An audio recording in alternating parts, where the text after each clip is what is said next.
embarrassment of the Kenyan nation yesterday in Tanzania. It's very painful. William Ruto has launched fake projects here in Kenya.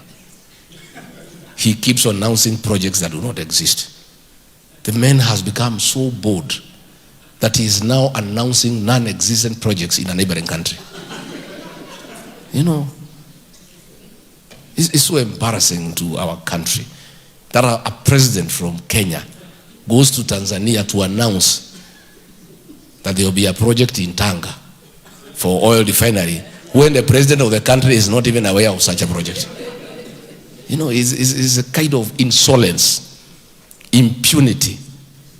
You know, he has lied to Kenyans so much that he has no qualms about going to lie to the people of Tanzania. How do you go to a neighboring country to announce a project that is non-existent? And even the president of that country is complaining. At least Mama Suluhu, she is a very bad dictator who has blood on her hands.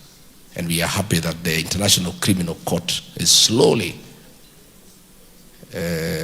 cornering her.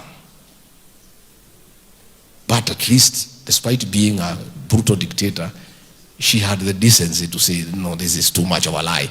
You know? She's a terrible dictator, but at least she has some kind of conscience that it is wrong for a country, for a president from a different country to come and announce a non-existent project. So that's the kind of indignity that we continue to suffer as a country. But the beautiful part of it is that it's only for a time. For 14, 15 months and it's over.